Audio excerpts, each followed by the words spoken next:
لله رب العالمين والعاقبة للمتقين ولا عدوان إلا على الظالمين وأشهد أن لا إله إلا الله ولي الصالحين وأشهد أن محمدا عبده ورسوله أما بعد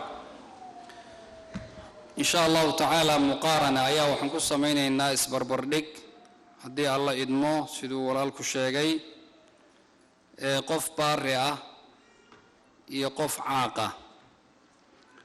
كتبت إليك يا أمي نشيدا في المدى صربا أعبر فيه يا أمي عن الدمع الذي انسكبا عن القلب الذي اضطربا عن الدمع الذي انسكبا عن القلب الذي اضطربا عن الفكر الذي شردا عن الأحزان في الصدر عن الأفراح في القبر فمنذ رحلت يا أمي وحزني من حزني يطاردني يحاصرني فتفضح عبرة العين على الشباك يا أمي وقفت بذل ذكراك دعوت الله يا أمي ليجمعنا بميعاد هناك بصحبة الهادي هناك سينجلي همي ويسعد قلبي الباكي وحتى ذاك يا أمي يمينا لست أنساك قبل بان إن شاء الله تعالى محاضرة نكب الله بينا قف هو يدي دمتي أيا قبل تريي وحنا عبريا وفها يبار إنما يسقي هو يدي ولا حيسا وحن كو قري هو كلمات كان أذيقا وكلمات إن شاء الله تعالى أنتي دنود جرت الجراية وحن كو عبريا جعيلك عن كو قبو وحن عبريا قلبك مرقتو أي كم موقته وحن عبريا فكرة كلا تجي سوق قفك عن كسجنانين وحن عبريا مرقتا لابط حنبار سنتهاي waxaan cabirayaa farxadda qabriga aad ku haysato laga bilaabo xilligii aad geeriyootay wa xuznii aahin min xuznii murugtaydu ma dhammaanin waxaa mar walba soo weerarayaa qofkaas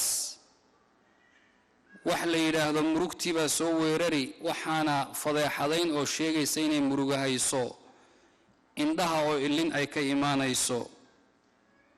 waxaan taagnahay hooyo xilligii igu ka dambeeyay meeshii aan joogay dacawtu allaha ya ummi liyajmacana bimiicaadi allah subxaanahu wa tacaala baan ku baryayaa ilaahay inuu nagu kulmiyo jannada hooyooyinka iyo dadka dhalay oo dhanna ilaahay subxaanahu wa tacaala jannada uu ku kulmiyo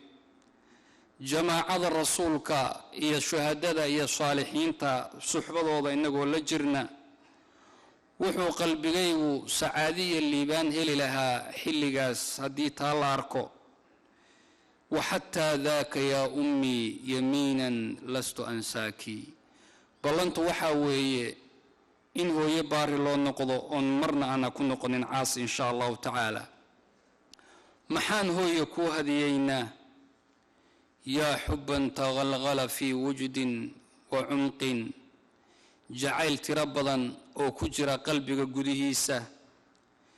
hooyada ilaahay subxaanahu wa tacaala uu doortay inay innaga hooyo noo noqoto taasoo u soo jeedi jirtay habeen walba si adiga ay kuu raalli geliso oo adigu hurdo aad u hesho hadiyad u laa'iqa ama hooyo u cunantana ma heli karno dadku markay wax dhagaysanayaan waxaa lagu dhagaystaa dhagaha laakiin hooyo hadday nala hadlayso waxaan ku dhagaysanaynaa jirkeenna oo dhan baa dhagaysanaya laa amliku siwaa qalbin basiitin ma awoodna wax kale ilaa qalbi fudud oo xambaarsan hooyo cirfaan iyo wanaag tiro badan u xambaarsan uhdiiki ilayki yaa ummii alghaaliya hooyooyinka nool ilaahay subxaanahu wa tacaala ha xifdiyo hooyooyinka dhintayna ilaahay subxaanahu wa tacaala jannadiisii ha siiyo oo ha geliyo ورحم الله من توفي منهم اللهم آمين أحلى القصائد أكتبها وأحكيها أحلى الهدايا لعين الأم أهديها هدية ونكسن أيان هويو هديينينا iweydii hooyo indhaha iyagu inay ka go'een oo ka dhamaadeen ilintii ku bilaabatay xilligii aad geeriyootay ayna طعaamu aw cuntadii markaan gaajoonna aadna siin jirtay hooyo aw cabitaankii aadna siin jirtay markaan oonna hooyo aw caanihii aadna siin jirtay hooyo markaan baahano walyawma aahin hada albu'd shayyabani وكيف لا وأنا في العمر مقتبل أنت الربيع وحتى هوي وحو البو وناكسن أياتهي خاطرة وحوي ولا لي القف والبه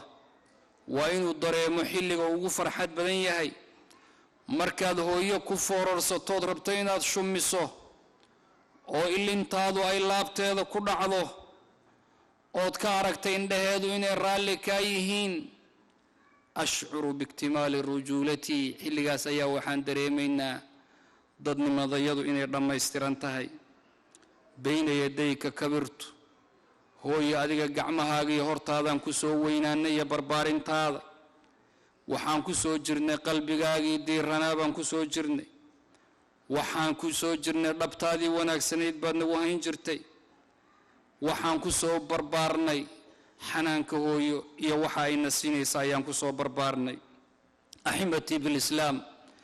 انت صواه إهداء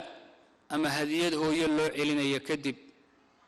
وحن قد قلينا اسبر بردقنا كساميو إن شاء الله قف باري يقف عاقة وحاجري أثر صحيح الشيخ الألباني وصحيحيي عن العوام بن حوشب لقوري وليهي مالين مالمها كمدا أيا وحان إمد مقالو دي مركان إمد وحان أركي قبري مركي تاي قلبو والبا قبري قاسي واكل الدلاعيا وحا كسو بحي قف مدحي سؤويه مدح الضميرها أوكله jirkiisa inta kalena qof binu aadam oo kale uu yahay saddex jeer ayuu sida dameeraha u ciyayaa kadibna wuxuu ku laabanayaa qabrigiisii waxaan weydiiyay buuri gabar meesha fadhiday waxay igu tiri qofka daada hooyada halka fadhida ma u jeedaa iyada warayso iyada wiilka dhashay waxaan u tagay buuri hooyadii waxaan iri hooyo see wuxuu jiraa muxuu ahaa qofkaani waxay tiri innahu waladii waa wiilkaygii waxay tiri maalintii wuu seexan jiray maalintii oo dhan galabtii markay tahay buu labisan jiray wuxuu aadi jiray khamradu aad u cabbi jiray inuu soo iibsado ayuu u bixi jiray waxaan oran jiray yaa waladii ilaa mataa tashrabu alkhamr wiilkaygiiyow ilaa goorma ayaad wadi doontaa cabitaanka khamrada wuxuu hooyadii ugu jawaabi jiray anti tanhaqiina kamaa yanhaqu alximaar adigu waxaad u qaylisaa sida dameeruhu ay u qayliyaan maalin baa wuxuu geeriyooday xilli galaba wuxuuna qabrigaa la geliyey allah wuxuu qadaray subxaanahu wa tacaala galab kasta inuu soo baxo isagoo madaxiisu madax dameer uu eeg yahay jirkiisa kalena qof binu aadam uu eeg yahay saddex jeer sida dameeraha uu qayliyo kadibna uu ku laabto qabrigiisii axibati fi lislaam cuquubada waalidka waa la arkaa wayna soo degdegtaa habaarka hooyo waa soo degdegaa oo madaaho سيد الرسول كبير صلى الله عليه وآله وسلم ما من ذنب أجدر أن يعجل لصاحبه العقوبة مع ما يدخر له من البغي وقطيعة الرحم حديث الشيخ الألباني في الأدب المفرد صحيح الأدب المفرد هي صحيح الترغيب والترهيب يا غير كبا وكصحيحية مجرى الذنب قفك بن آدم كاسد اللوغس ودجي عقوبة دي سأدونك lamid waxa la yiraahdo qaraabo goyska iyo hooyo oo lagu noqdo caaq lagu noqdo qisada walaalayaal qofka caaqa waxaan ku sameeynaynaa barbardhig inaan ku sameeyno bal dad baariina inaan aragno waxa jiray nin kamid ah dadkii salafka oo ahaa nin aad iyo aad u wanaagsan كامس بن الحسن الحنفي البصري قال عنه الإمام الذهبي من الثقات إمام الذهبي مركو كشيكين يوحي رددك الثقات كي وين بكجري وحوها هو يدي باروا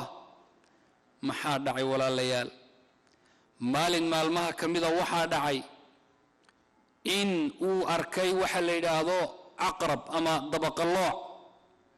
كدبنا وحو دمعين ودلو دبق الله إوا كعرري وقبان واي قد بو كقلي قد كيبو قعنت كدبقلي دبق الله إوا قنيني وحال لو يري محاد سيدا أصميسي قرية دحديسا ميل بو قلاي محاد سيقدين ويدي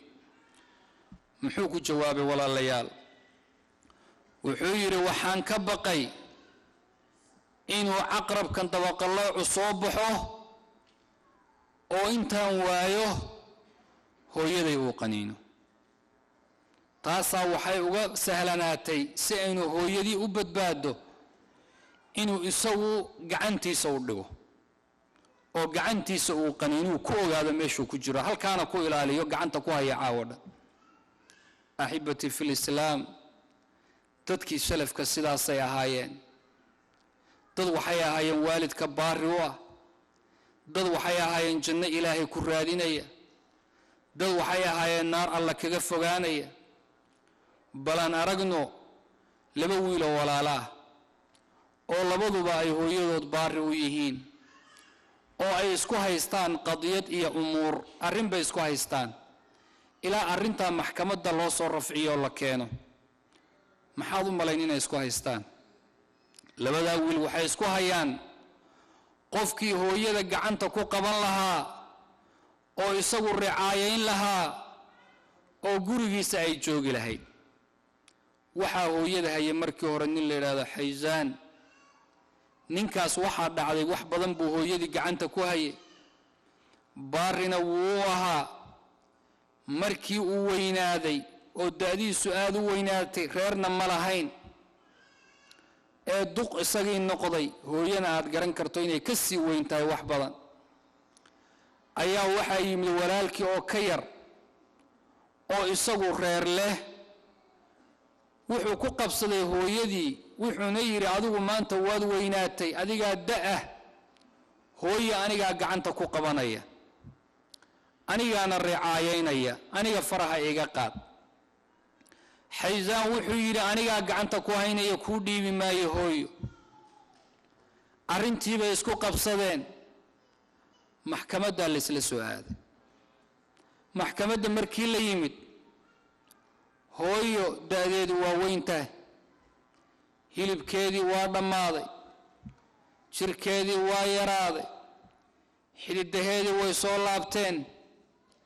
wasankeeda iyo miisaankeeda dhan wuxuu noqday 20 kiilo iyagoo labadoodii hooyo kartoon ku wada oo intii meel saa ugu dhigeen ku soo qaaday ayay maxkamaddii keeneen wadood baa halkii dhaxmartay waxaa la warsaday hooyadii baa la weydiiyay oo la yiri labadaada wiil kee lagu dhiibaa waxay tiri hada Xaysaan huwa ayni kaasi waa ishaydii wiilkan kalena waa ishaydii kale waxay cabirtay labadaba inay jeceshahay labadubana baari u yihiin maxkamaddii waxaa qasab ku noqday inay arrintii xukunto waxaa loo xukumay wiilkii yaraa oo reer ka lahaa oo awoodi karay in hooyo la caawiyo oo reerka dhan ay u shaqeeyaan billaahi calaykum walaalkii Xaysaan muxuu sameeyay goobtii buu oohin qabsaday sida ilmaha yari u ooyaan buu maxkamadda ugu ooyay famaada tara muxuu ku khasaaray waay ma dhul baa la isku haystay oo looga reeyay ma dhaxal hooyadu ka tagtay baa looga reeyay ma qadiyad kale lagu soo dacweey waxa uu la ooyayo xataa uu oohintii iyo ilintii ay garkiisa ka qoysay ayaa wuxuu ooyay maxkamadda gudaheedii waxa uu ooyayna waxa weeye inuu maanta ku khasaaray oo maxkamaddii ka xukuntay inuu hooyo isagu gacanta ku hayo أحبتي في الإسلام لبا واقف ما ملينا يساين يسكن ميل جوغيان لبا وضع خطان متوازيان لبا خط أما لبا وضع وكل الدوان بالهيا بلا نرقنو قف كلو يسونا عاقة وحاجري ويل أبيه ويدي سفي عنو صوت تربيين مركي هوري سفي عن لو صو برباري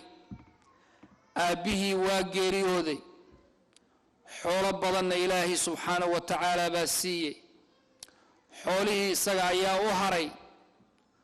هو يدينا ويدعين جرتي إلهينا سبحانه وتعالى الدعاء هو حوله ووسي بركي مركي ويلكي جاري حل جورسده وحو دمعين وجورسده هو يدي وحيور هذه سي بنت الحلال قبر في عنين وجورسه لكن يصور رالي كما نقولنا وحور أنا كان سنة يقبل أن جورسن هو يدور رالي بيكون نقطي وحيتر هو يقبل أضرب تجورسه وحو كان يقبر وأنا جورسدي وحيور الشيء اللي بويل آد بو جعلاضي آد بو كوريي آد بو برباريي آد بو قرونا إلى حد وحوج علاه أيال ليري نفتي سو كجعليه لبداويل ما حد داعي ولا ليال انت كذب هو يدي ويناتي وحي أباهتي إن قعنت لو قبته وحي أباهتي إن خادمت يا قبل وأذيك الله سمي محوس سمي إلهي سبحانه وتعالى قفكا كركاركا يويداري iska dhaaf hooyadii inuu gabar u soo qabto u adeegta ama isagu uu adeego bal wuxuu ku fikiray ay wasiila si kasta uu hooyadii uga takhallusi lahaa allahu akbar si kasta uu hooyadii uga takhallusi lahaa ayuu ku fikiray wuxuu sameeyey in uu qaaday oo uu geeyey daarul musinniin والعجزة دتك واوين ماشا لو هيبو هو يدي جي واس دافي هو يدي سوى هلكا اي كجرته ايو مال ما كمل ان صاحبك يلا شيكي سنه wuxuu ku yiri niyow ilaa maalinkii hooyaday aan guriga dadka waaweyn ku tuuray dadka alqariib walbaciid wadani walqaasi qof dhow iyo qof dheer qof ila dhashay iyo qof kasta ruux kasta waa ila dagaalaya waxa la leeyahay hooyada maxaad u geysay halka wiilkii arintii kale loo sheekeynayay ee loo waramay warku ku adkaaday wuxuu yiri niyow ma hooyadii ku dhashay heblaahid baad ka hadli mise qof kale wuxuu yiri ma hooyaday baan ka hadli wamaada fi dhalika wa maxaa ku jaban iyada iyo amsaalaha iyadoo kale bay dawladu u samaysay guryahan iyadoo kale loo sameeyay maxaa ku jaban hadii aan geey wuxuu ku yiri wiilkii markuu waaniyay oo u naseexeeyay naseexadiisii waa diiday oo ma aqbalin wuxuuna yiri niyow suxbadaada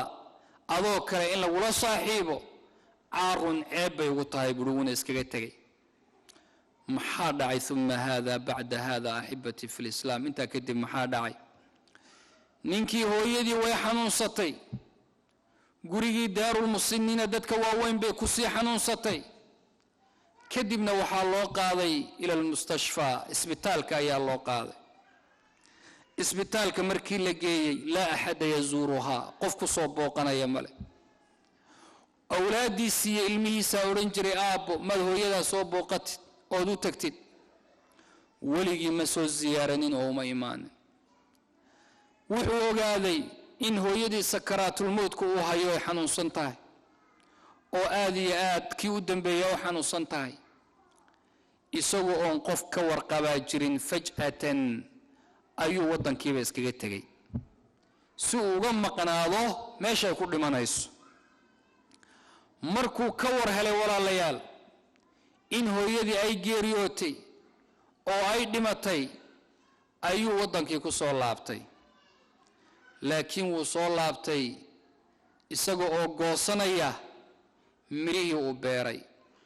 isaga oo goosanaya xusnigii iyo murugtii uu la kulmaayay طيب maxaa dhacay bacda hada ayna shahru ahibati fi al-islam away soo jeedkii hooyo ay habeen walba ku soo jeedi jirtay ayna al-mu'anaa aw rafaadkii iyo dhibaatadii ay u soo martay ayna sabr aw sabrkii hooyo loo sabri jiray ayna al-hanan aw jacaylkii la rabay hooyo in la jeclaado markuu ninkii soo laabtay ثم ماذا بعد هذا انت كدب maxaa dhacay أحبتي في الإسلام markuu ninkii yimid maalmo kadib isagoo qabrigii hooyadiiba uusan qalalin baa waxaa dhacay labadiisii wiil uu jeclaa midkii weynaa inuu galo xaadith muruur inuu wiilkii weynaa baabuur ku watay baabuur kale isku dhacaan wiilkiina halkiiba ku dhintay وبعد عام واحد هل سنة كدب أيا وحاد عويلكي سيلابات مرض مزمنة جروينك واوين إن لقاك عين إن يكون عين كي كلام وحاد عينه ودمد الدباد دوران وقاضو ميل والبو جايين اللي يراهدو وحانو هينو داواء مجرويل كان wiilkii labaadna wuxuu gaaray oo haleelay wiilkii walaalkii hore uu isna ka daba tagay labadiiba waa dhinteen aabihii caaqa ahaa wuu soo haray isagoo waxiidan sanad kadib isagoo keligii abuu soo haray qof haya aan jirin qof la jooga aan jirin adduunkiiba walaalayaal ku ciriiriyamay isagoo adduunyadu ay ahayd waasic ayay isaga ciriiri ku noqotay xoolihiisii gacanta waxaa ku dhigay dad kale oo shaqaala inay ka xadaan bay bilaabeen oo xoolihii ka qaataan isaguna wuxuu goosanayay wixii uu beeray ayuu goosanayay saacad kasta laxda kasta daqiiqo walba maraysana wuxuu ku noolaa murug iyo xusni ayuu ku noolaa أحبتي في الإسلام هذا العاق لأمه qofka hooyadii caaqa ku ah bal waxaad isbarbardhig ku samaysaa qisadan kale waxaa jiray gabadh dhakhtarada oo muslimad ah oo isbitaalka u joogtay waxay tiri maalin maalmaha kamida waxa ii yimid hooyo aad iyo aad u daaweyn iyo wiilay dhashay oon ku qadaray inuu 30 jir yahay hooyaduna 70 ayay ku jirtay daadeeda haddii labadoodii ay yimaadeen waxaan isla markiiba indhaha ku dhuftay tiri wiilka dadaalka tirada badan uu hooyadii ugu jiro wuxuu u qabanayaa marada ayuu toosinayaa oo maryaha wadarta qofka waaweyn marka ka dhacaan basa intuu ugu soo qaado xijaabka u soo celinaya waxaan arkay hooyadii inuu biyaha isagu gacanta ku siinayo ay ku cabayso waxaan arkay cuntada inuu isagu gacanta ku siinayo waxaan weydiiyay hooyada oo waxaan arkay bay tiri iska soconaysa dhakhtaradii oo marba wax iskaga hadlayso oo wax iska sameeyso mar kacayso mar fadhiisanayso waxaan dareemay hooyada caqligeedu inuusan dhamaystirnayn waxaan wiilka ku iri hooyada bal ka waran caqliyan siday tahay wuxuu yiri hooyaday yaa doctora dhakhtaraday hooyaday waagay dhalatayba laga soo bilaabo كانت متخلفة عقليا وهي هي تدك عن عقلية سيدة صحة وشقينين قفز كوالا تقريبا طيب وحا إلى هاي قدري إني ويل كان بشه وأبيه وقرسدي كدبنا بالكدب بي أبيه كالتاقين ويل كان بي بربارس يا جوغو ودشي ويل كأيدي باسو كورسي يدو وحبا مكورين كرين 10 سنة markaan gaarayna wuxuu yiraahdaa gacanta ku qabtay hooyaday dhakhtaradii su'aal bay weydiisay waxay ku tiri yaa hooyada ricaayadeeda iyo gacanta yaa ku haya wuxuu yidhi aniga ayaa gacanta ku haya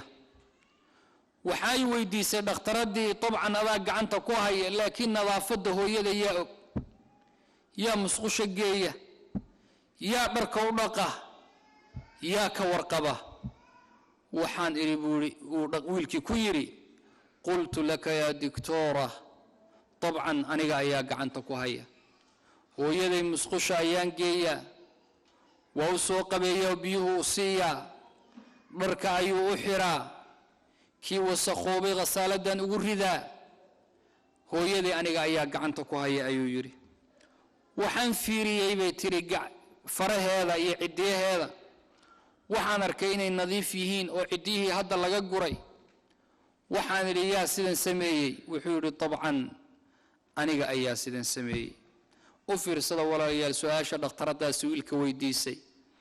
waxay ku tiri maad khaadimad u samaysid gabadh u adeega hooyada wuxuu ku yidhi doctora ummi miskiina wa akhaafu an tu'diiha shaqaala dhakhtaraday hooyaday waa miskiinad waxaana ka baqayaa gabadha shaqaalihii inay dhibto mana soo sheegaysa haddii la dhibo sidaas darteed waxaan ka baqayaa inay dhib u geystaan anaa marka gacanta ku haya waxay weydiisay dhakhtaradii su'aal kale reer soo malihid wuxuu yidhi haa reer baan leeyahay ilmana waan leeyahay alxamdulilaah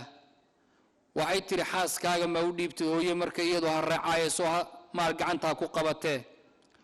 wuxuu yidhi qof wanaagsan buu ahaa xaaskayga nafteedu howlo badan bay haysaa cuntaday u soo karisaa ilmihii bay noo haysaa gurigii bay habaysaa iyadaaban qof kale oo gabadh u shaqaysa u sii qabtay buu yidhi oo hawsha la qabata ayib waxa aan rabaa waxa weeye buu yidhi hooye inaan ka warhayo calashaan assukar hooye jiray qabtaa cuntada ay cunayso inaan ogaado ayaan rabaa hooyadii caqliyan ilaan waxaan idhi sax maaha inuu caqligeeda waxbaa ku jiray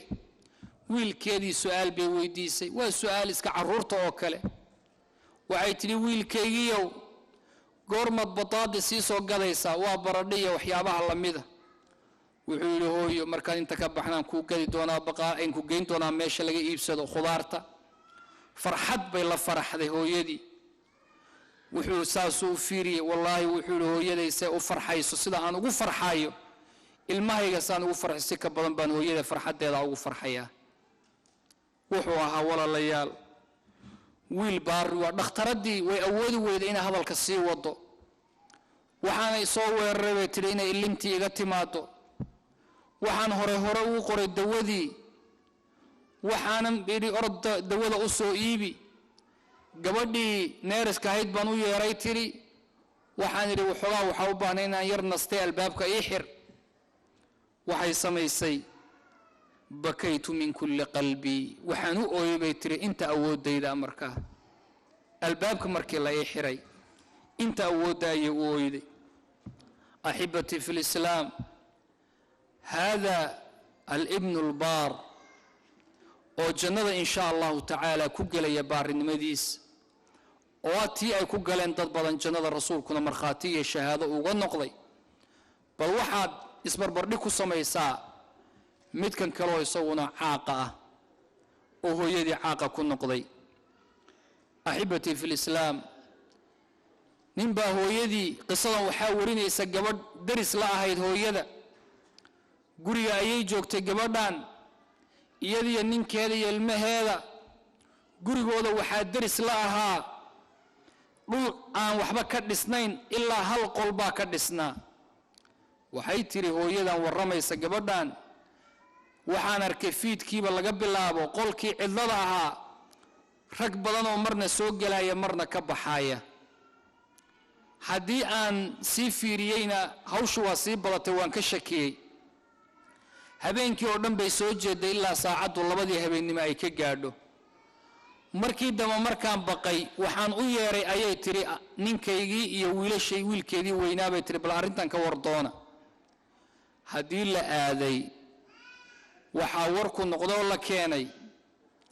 nin hooyadii iyo gabadhii la dhalatay ka soo cayriyey qolkii ay deganaayeen in meeshan dad muslimiin ay soo dejiyeen. dadkan guriga soo galaaya marna soo galaaya marna ka baxaaya waa dad wanaagsan oo hooyadan caawinaya da'da. طيب markay arrintan khabarkii keeneen gabadhii ninkeedii waxay ka talabtay ii ogolow inaan soo booqdoon u tago. haddii aan u tagay waxay tiri waxaan arkay gurigii waa hal qol, waqtiga xilligaa lagu jabayna waxay xilli qabow ah oo xilliyada barafka iyo qabowga uu dhacaayo. qolkii waxaan arkay meelo badan inuu ka daldaloolo oo hawadii iyo qabowgii toos u soo galaayo. waxaaba ka sii daran qolku xitaa musqul ma laha. maalinkii labaad ayaa magaalada dadkii deganaa oo akhyaarta ahaa iyo culimadii iyo aa'imadii masaajidda oo iskaalmaystay baa wiilkii u tegey. wiilka hooyadii muxuu uga soo saaray qolka? wuxuu yidhi gurigan 4,000 oo riyaal buu joogaa oo lacagta sacuudiga ah. 4,000 ama isii ama iskaga bax. subxaan allah. waxaa u yimid culimadii, waxaa la wuri warniyow miyada alla ka baqaynin, war miyayna qofkan hooyada adiga ahayn, war miyaan gurigan aabbaha ka dhimanin, war miyayna dhaxalka wax ku lahayn. wa fii daaka alwaqt waxaa la yaabka waxa weeye inuu guryo badan oo kale uu lahaa wiilku, qaarra degan yahay qaarra ijaar loogu jiray. dadkii waxaa la yidhi war baarinimadii away hooyada loo samayn jiray. wuxuu ku yidhi walaalayaal arrintan soo socota. wuxuu yidhi qofka baari ahow adigu qaado hooyadan 4,000 anigaysi. waxay arrintan la mid tahay qof dhahaya man yashtarii ummii b4,000 war yaa hooyada igaga iibsada 4,000. waa qof isagoo nool hooyadii gadaaya. axibatii fi lislaam, kaasina wuxuu ahaa qof isaguna caaqa. fashataana maa bayna alqisatayn. qisasku walaalayaal aad bay u kala fog yihiin. qisaskuna waa qayb weyn oo diinteenna ka mid ah. waa tii rasuulka lagu yidhi dadka uga qisee. qisasku waa usluub uu rasuulku sala allahu calayhi waalihi wasalam ka mid ah asaaliibu dacwa, qaabkii dacwada uu ku fidin jiray. ayib bal aan aragna qisadan kale oo ah nin dhallinyaro ah oo isagu baari hooyadii u ah. ninkan hooyaa dhashay, aabbihii isagoo yar buu dhintay, hooyadii baa soo barbaarisay. markuu waxoogaa soo weynaaday waxaa dhacay gabar meeshii biyaha laga cabbi jiray reer baadiyihi waa taqaanaan, meelaha ceelashoo la isugu yimaado. maalin walba markuu ceelkaa yimaado gabar baa dhanka kale ka soo istaagi jirtay. gabadhu waxay damacday inay tajrubayso ama imtixaan ay ka qaado wiilkan, bal hooyadii siduu baari u yahay inay ogaato. maka dhaba mise waa been. intaasay rabtay inay soo kala saarto. maalin maalmaha ka mida siday maalin walba u soo istaagaysay hortiisa, wiilkii gabadhii waa jeclaaday, iyaduna waa jeclaatay dabcan, laakiin iyada waxaa u weheliyey inay ogaato tijaabo ka qaado bal inuu jacaylka hooyadii dhab ka tahay iyo in kale. wiilkii gabadha waa jeclaaday. markay ogaatay inuu jeclaaday ayay qof dumara hooyo kale oo da'abay u soo dirtay wiilkii. waxay ku tiri waxaad ku tiraahdaa wiilka waan ku jeclahay, inaan ku guursadana waan rabaa, laakiin hal sharti, condition, hal xabbay ku xidhan tahay, hal sharti. shardigay ku xidhan tahay waa maxay? ma awoodi karo hooyadaa inaan la noolaado, waa inaad hooyadaa cayriso. hooyo inaga kaxee, markaasaad aniga waad i guursanaysaa. hooyadii kalaa wiilka arrintaa u sheegtay. wiilku madaxa ayuu ruxay, wuxuuna yidhi arrintan waan ka fiirsan, berri jawaabta igu imow. berri markii la gaadhay bay timid hooyadii, waxay u timid wiilkii, waxay tiri arrintii shalay aan ka wada hadalay jawaabteediisii. وحويلكو وجوابي قبي وكعبرايو سيده هو يدي بارغا ويهي iyo sida hooyadii u soo korisay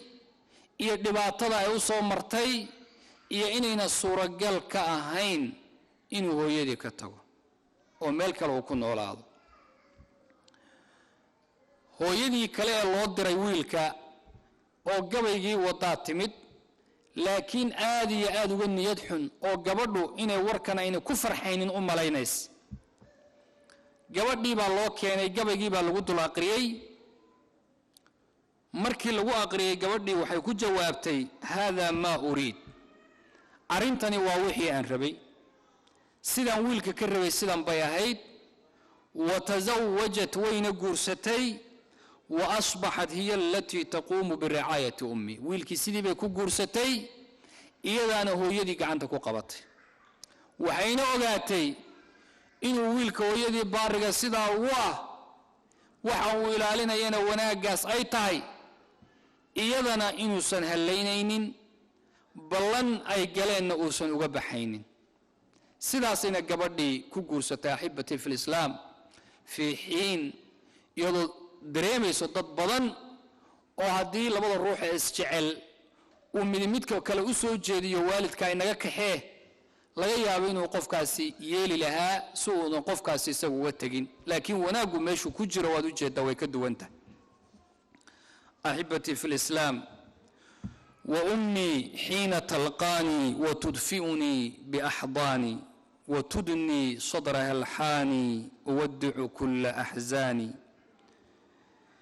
وفي صحوي وفي نومي دعائي فيه إيماني منحت الود والحب بذلت الروح والقلب ركبت المركب الصعب أزلت الغم والكربة hooyada walaalayaal qofku markuu la joogo ahzaanta iyo murugta dhan baa ka tagaysa xanuunka iyo dhibaatada dhan baa halmaamaysa walidaalika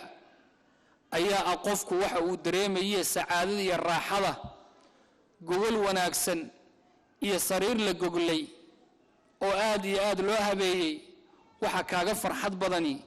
waa inaad dhabto hooyada aad ku jiifato taasa waxaa dareemaysaa shucuur raaxo ay ku jirto sayida fi ihda almustashfiyat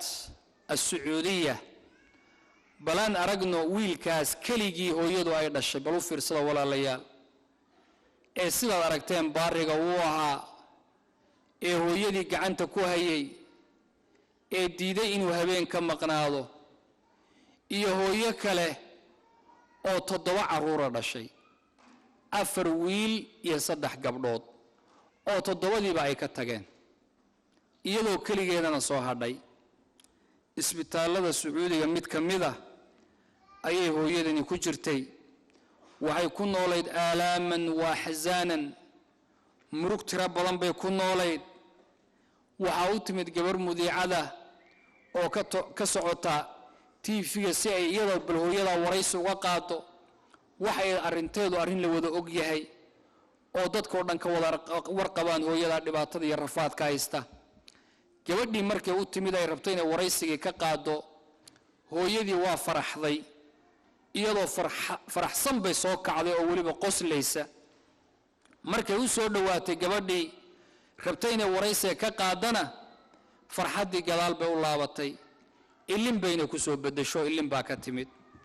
gabadhii su'aasha koobaad ee weydiisay waxay ku tiri hooyo maxaa kugu dhacay markii hore waad faraxsanayd haddana ilin baad igu jawaabtay see wuxuu jiraa waxay ku tiri waxaan ku moodayay inaad gabdhahaygii tahay waxaan ku moodayay inaad qof aniga qaraabadaydii aad tahay sidaasaan markii hore u farxay markaan ku ogaaday inaad ahayna murugtaas ayaa iga timid hooyadaas waxay ku jirtay isbitaalka 7 sano ayay ku jirtay طيب waxa soo booqday oo soo ziyaartay wiilasheeda mid kamida baa hal maalin soo booqday walaalaheedna hal walaal baa mar soo booqday maalin walbana waxay taagan tahay albaabka laga soo galo qolka waxayna fiirinaysaa qof soo booqanayo oo u imaanaya ayay fiirinaysaa. waxaa jira gabadha khaadimada oo gabadha oo la joogta hooyada oo u adeegta. gabadha ayaa u keenay walaalayaal dadka ilaahay subxaanahu wa tacaala, subxaana yaa muqallib alquluub, ilaahay baa quluubta kala duwa, ilaahay baa dadka kala bedela. waxaa gabadha u keenay nin hooyadii ay isbitaalka soo gashay oo qolka hooyadan keligeedii ay jiiftay iyadana la soo dhigay oo muqmaa calayhi oo miir daboolan baa gabadhani hooyadii u keenay. hooyadii waa iska miir daboolan tahay, laakiin hooyadan kale ee miskiintaa bay u shaqaysaa. raatibkii iyo lacagtii uu siinayeyna wuu u labalaabay oo wuxuu yidhi 2 qof maadaamood hayso waxaan kaaga dhigayaa 2 mushahar ayaad qaadanaysaa. gabadhii baa la waraystay, waxay tihi 3 sanaan anigu hadda la joogaa, hal maalin baana la soo booqday. waxayna ii sheegtay inuu ahaa qofkii soo booqday wiilkeedii inuu soo booqday. qisadan walaalayaal waxaad isweydiinaysaa, ayna abnaa'uhaa, ayna aqaaribuhaa, ayna banaatuhaa? away wiilasheedii, away gabdhaheedii, away qaraabadeed? waxay noqdeen dad caaqabay ku noqdeen, wayna ka wada dhaqaajiyeen. ilaahay subxaanahu wa tacaala caaqi nagama dhigo. walaalayaal, cuquuqa alummahaat waa wax rasuulku uu reebay sala allahu calayhi waaalih wasalam. xadiiska saxiixa ana allaha, inuu rasuulku sala allahu calayhi waaalih wasalam ka warramay, ina allaha xarama calaykum cuquuqa alummahaat ووأد البنات ومنع وهات وكره لكم قيل وقال وكثرة السؤال وإضاعة المال. إلى الله سبحانه وتعالى حرام بكدغي هو إن عاقل ونقض ومسألة حرام، مسألة حرام تا إله إن قربي إن الله حرم عقوق الأمهات. الله بحرمي ما قف بني آدم إنه حرمي، ما إنه رسولك هذا ويسوي ليه أنا حرم موسى دهن. الله بحرمي إنه عاقل ونقض ولا ليال. سبب مركز سورة قال كتهاي إنه قفك عاقل نقض بريغا هويو بار لو نقض جنة الله بالو قلا.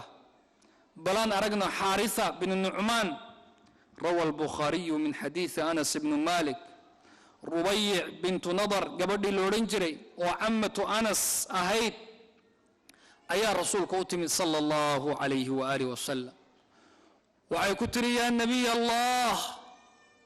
ماد إيغشي كيسد حارثة ننكي لورنجري.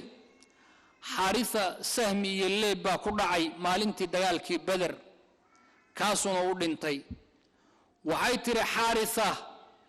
haddii uu jannada ku jiro waan farxayaa, haddii uusan jannada ku jirinna waan ooyayaa. maxaa jira murug baa meeshaa taalla hadduu ilaahay qofka garamariyo meesha fiican. rasuulku wuxuu ugu jawaabay sala allahu calayhi waaalih wasalam, yaa umma xaaritha inahaa jinaanun fi ljanna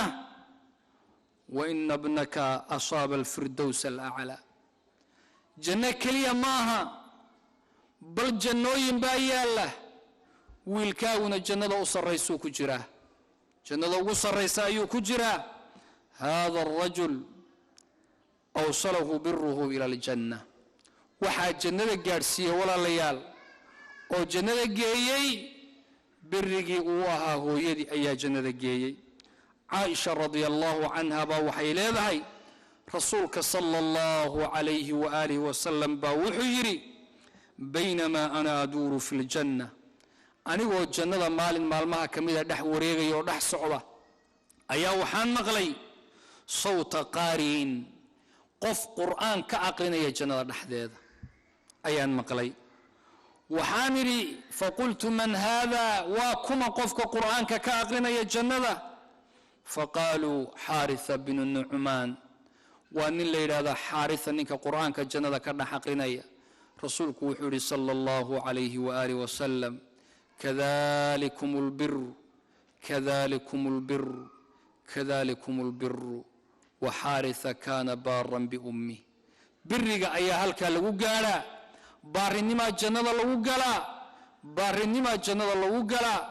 xaarisana wuxuu ahaa nin hooyadii baari ayuu ahaa. axibati fi lislaam, axibati fi lislaam, baarinimada janna lagu galaa,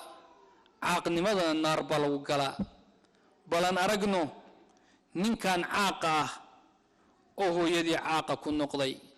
qisadan axibati fi lislaam waxay ka dhacday duwal alkhaliij mid ka mid ah. akhbaartuna maalinkii ay dhacday iyo wararka adduunka oo dhan baa wada kala qaaday kulligood. waxaa jiray nin dalxiis u yimid meelaha dalxiiska loo tago isagoo reerkiisu la socdaan. wuxuu yidhi ninkii markaan meeshii imid waxaa jira hooyo da-weyn oo meel fadhida dariyar ku fadhida meelaha dalxiiska loo yimaado baanu u nimid. maalintii oo dhan hooyadii halkii bay fadhiday ilaa qoraxdu ay ka dhacdo. habeen baa la gaaray, xilli dambe weliba noqotay, dadkii oo dhan way wada tageen oo way laabteen. markii la baxayay baan u imid buu yidhi maamadii hooyadii weynayd oo meesha fadhiday. waxaan ku idhi yaa khaala, habar yaray ama hooyo, meeshaan dadkii way kala tageen, see wax u jiraa? waxay ku tidhi yaa waladii, wiilkayow, wiilkaygii baa meeshani keenay saaka, waana iga tegay, wuuna soo noqon doonaa. arrin buu rabaa inuu soo sameeyo, wuu ii soo noqon. waxaan ku idhi buuhi yaa khaala, assaaca mutaakhira, xilligu waa xilli dambe, wax hadda meeshan joogo imaanna ma jiro, aan ku kaxeeyo. way diiday hooyada, waxay tihi maya, wiilkayga ayay imaanaya. waxaan arkay buuhi warqad yar oy gacanta ku hayso oo sidaanoo kale hooyadu intay gacanta ugu qabatay ay warqadda sidaas u hayso oo kale ay leedahay ayaan arkay. waxaan idhi hooyo warqadda ii dhiib. waxaan niyada iga gashay buuhi inaan ka heli doono adarayska gurigooda ama taleefanka wiilkeeda lambarkiis, si aan u waco ama si aan gurigeedii u geeyo. warqaddii haddaan ka qaaday, maxaa ku qoran walaalayaal warqadda? subxaana allah, warqadda waxaa ku qoran ilaa man yachuru calaa hada alcajuuz narjuu tasliimaha ilaa daari alcajazati wa shukran. kelimaadkaa keliyaa ku qoran. waxaan ka rajaynaynaa qofka maamadan da'da weyn, qofkii helow, waxaan kaa rajaynayaa inaad guriga dadka waaweyn lagu tuuro ku tuurtaan, waanaad mahadsan tihiin. intaasaa warqadda ku qoran. yaa subxaana allah, away xanaankii hooye ay lahayd, away naxariistii hooye ay lahayd, away ricaayadii hooye loo geysan jiray. sidaas miyaa jawaabteedu? ahaadaa jazaauha, ma sidaas abaalmarkii hooye yuu noqday? haadaa waladun caaqun axibati fi lislaam. bal waxaad aragtaa qisada uways binu caamir alqarani. aways binu caamir alqarani oo rasuulku uu ka warramay sala allahu calayhi waaalihi wasalam. wuxuu ahaa nin taabici ah oo xilligii rasuulkaba aan soo gaadhin. rasuulku wuu ka sii warramay. wuxuu yidhi waxaa jira nin la yidhaahdo aways binu caamir alqarani min muraadin min qarnin min alyamani. ninkaasoo ka imaan doona. ninkaas wuxuu yidhi cumar bin alkhadaab buu rasuulku la dardaarmayey. wuxuu ku yidhi cumarow, haddaad ninkaa indhaha saarto, istikfaar iyo dembi dhaaf ilaahay ii weydiidheh. balu fiirsada walaalayaal, qofka la amraaya in wax loo codsadaayo waa cumar bin alkhadaab ood garanaysaan. qofka wax laga codsanaya inuu ilaahay u baryana waa qof aaban imaan boon saxaabiba ahayn oo taabici ah. ilaahay ii weydiidha inuu ilaahay dembigaaga dhaafo. cumar wuxuu samayn jiray qof kasta oo dhulka yaman ka yimaada buu weydiin jiray, anta aways, ma aways baa tahay? wuxuu oran jiray maya. adigu aways miyaa tahay? maya, ilaa maalintii u dambaysa aways uu helo. aways miyaa tahay? haa, aniga weeye buui. min muraadin miyaad ka tahay qoyska la yidhaahdo? haa. min qarnin? haa. min alyamani? haa. hooye ma lahayd aad baari u tahay? haa. baras ma kugu ooli jiray oo allah subxaanahu wa tacaala ma kaa daweeyey? haa. ilaa meel yar oo maaragtay shilinka dirhamka ama kuwaadharka la eg ma ogiya? haa. وحوري رسولك أي ورميه وحور رسولك يلدر دارمي هدانكو أركو دمبداف إن إلهي يويدي سي الله دمبداف يويدي الله هو دمبداف عمر ويديي كدي من وار دقاقي عمر وحوري كالي ورقد بانكو قرياه dadka gobolada ha uu sii socoto si aan warqadku ugu qoro wuxuu yiri maya inaan ahaado dadka iska qarsoon ayaa ii roon ee maaragtay iga daa waxba warqad hay wuxuu yiri maaragtay warqadna hay qorine iga dhaaf buu yiri ahibati fil islam taasi waa baarinimo lagu galay jannada waxaa dareentaa waalidka raxmadiisa hooyo raxmadeedu inta ay leegtahay bal waxaan arkaynaa qisadan si aad u ogaato hooyo raxmadeed xitaa dad xumaan ku samayso inayna hooyo ka abaalmarin ayna ka qaadanayn oo maaragtay ayna waxba oranayn adiguna wiilkaaga ka gudso ama gabadhaada ay mar walba iyadu xanaan iyo raxmad buu ilaahay ku abuuray subxaanahu wa tacaala saacatul ixtidaar baa jirta walaalayaal xilli kulligeen aan wada mari doono oo naftu dadka ay ku soo xaadiri doonto وصاعد وضمر دونان قفك صالح وناكسن يكن فاجر كاينتبا وصاعد مر دونان بقرض يددك فقراء انتبا مر دونان وصاعد مر دونان ددك واوين يددك يرير انتبا مر دونان ساعة الاحتضار أبان بن عياش نليرا رحمه الله أيا وحول أنس بن مالك بن لجوغي مال ما كميدا أنس بن كسو تغي أني وجدك سعودة وحن أركي جنازة أي أفر قف أي وضان أفر قف كل يبا جنازة قف لنتي وضا وحامري جنازة أو أفر قف كل أي وضان اللي له وين نعاويون أنونا الله قاضي وان الله قاضي وان تقني قبري ان تقني وان آسني أفر تيدي أني قاشنكو أهابويري مركان صدر الربا وحامري محوية قف كان أفر تقف كل أي وضان وحالي يري أنك أفر تيدا qofka hooyada ee daada weyn ayaa anaga naftayada ijaar baan ku soconaayo lacag baan la siiyay oo waxa la yiri qofkan ee aasa ee bal orod maamada u tago soo warso maamadii baan u tagay hooyaan u tagay kelimatu maama eriga aan leeyahay runtii waan ka cudur daaranayaa in la yiraahdo ma haboona maama iyo baaba ee waxa fiican abi iyo ummi in la adeegsado marka naftayda iyo walaalahayba waxaan u dardaarmayaa kelimada wanaagsan oo raxmada leh oo diinteenu sheegayso waa abi iyo ummi aabo iyo hooyo laakiin kelimada maama iyo baba waa kalimaad ajnabiya oo dakhiila ku ah maaragtay marka inaan adeegsanin insha Allah ta'ala wa baraarujinaya طيب hadii aan hooyadii waraystay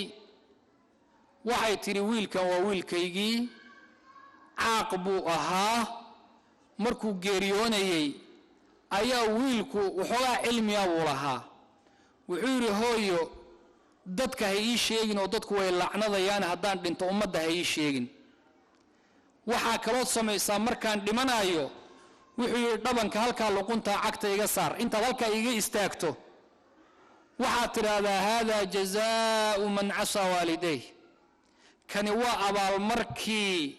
qofkii waalidkii caasi ku noqdo abaal markiisu wakaa dheh kadibna waxaa tiraahdaa buur intaad gacmaha kor u taagto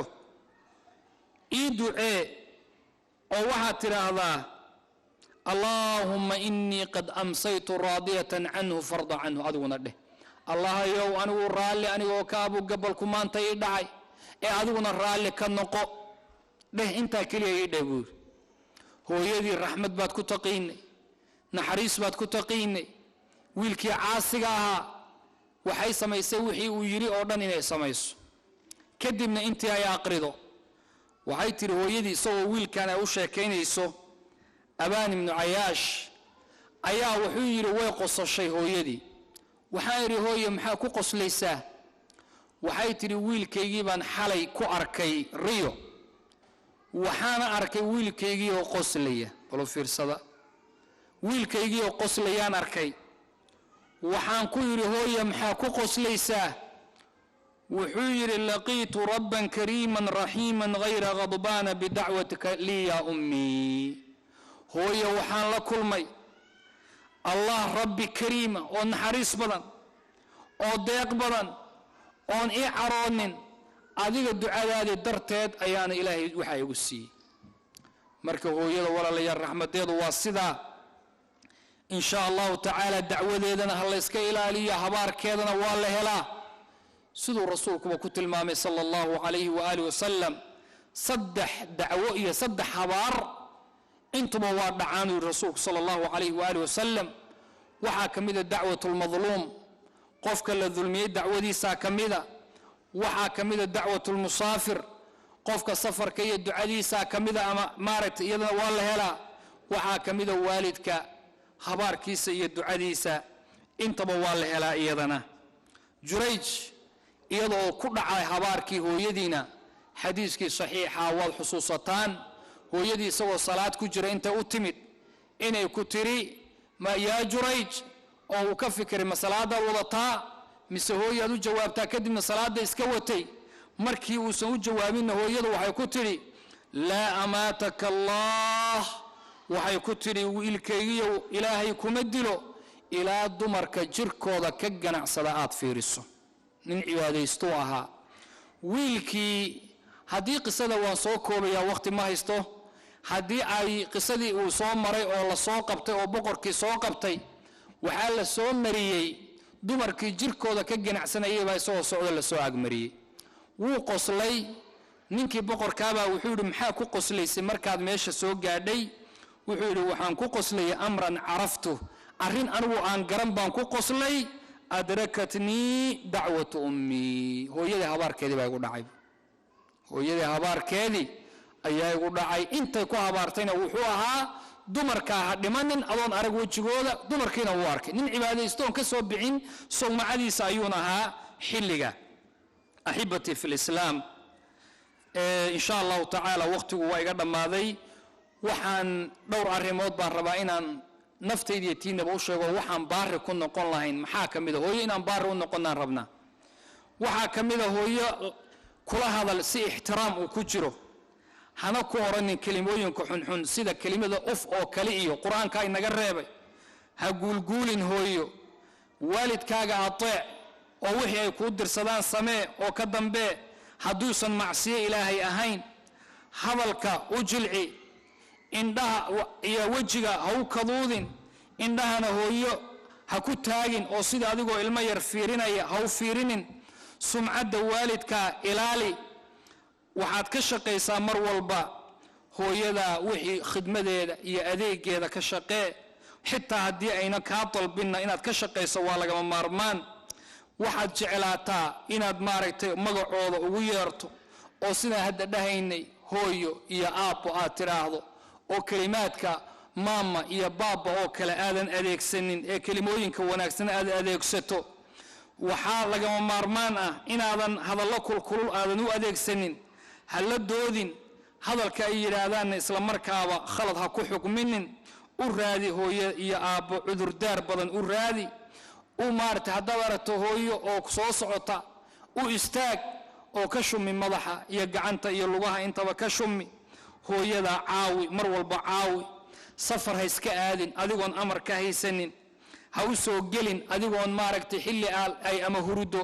ama ay jiifto ama waxoogaa raaxa ay qaadanayso ha ka argagixinin haddii aad tahay qof ilaahay ku imtixaamay waxyaabaha xunxun sida sigaar iyo wax kale inaad isticmaasho hooyada ha u soo gelin adigoo xumaantaa sameeyey wakadalika allahna ka xisho waalidkaagana ka xisho cuntada ha cunin hooyada ka hor adigu ha cunin waa inaad ku karaamayso cuntada iyo cabitaanka intaba been ha u sheegin been marna ha u sheegin ha ka fadilin xaaskaaga haddii uad gabar tahayna ninkaaga hooyada ha ka fadilin oo mar walba yaan dadkii laga kala maaragtay haddii aad tahay ninkiina xaaskaaga ha ka fadilin inkastoo masale ahaan halkaa markaad idhahda lagama maarmaan tahay inaan caddayno sharci ahaan gabadha waxa ugu weyn oo xaq ku lihi waa ninkeeda weeyaan waxa ugu weyn oo xaq ku leh wuxuu noqonayaa gabadha ninkeeda ayuu noqonayaa marka haddii aad maaragtay ha iska kibrinin in magaca aabbaha lagugu yeero in hooyada lagu nisbeeyo oo lagugu sheego dadka qaar baa laga yaabaa takabur iyo kibir in lagu soo qaado inay diidaan ha ku bakhaylin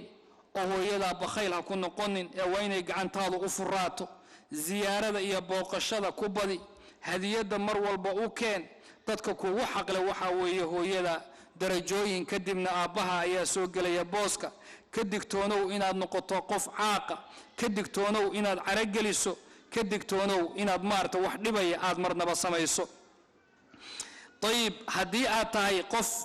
كسبان كرا أو مارت شقاك قبان كرا شقاء سياد هويدا يا والدك ورالي جليسو آدنا وحاويسو وينا وحقبتو والغ مارمان قف والبحقيس السي حاسكاga xaqiisa sii hooyadaana xaqeeda sii ilmahaaga xaqeeda sii haddii ay maartay ikhtisaar abiyo hooyo ay doodaan ku dadaal si aad u khafiifin lahayd oo umuurta adiguna adu kala dhaxgali lahayd u ducee mar walba abiyo hooyo intaba u ducee rabbi ighfir li wa liwalidayya dheh rabbi irhamhuma kama rabbayani saghiran dheh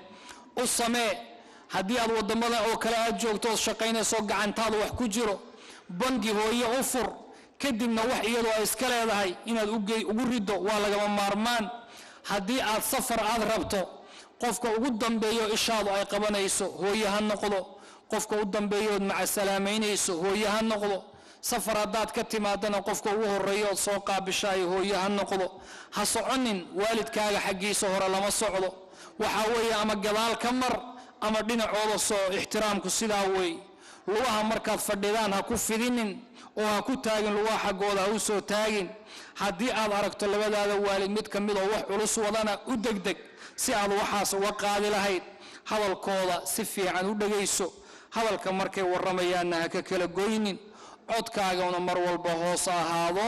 intaasaan naftayda iyo tiinaba u dardaarmayaa wajazaakum allahu khayran وصلى اللهم وسلم على نبينا محمد وصحبه أجمعين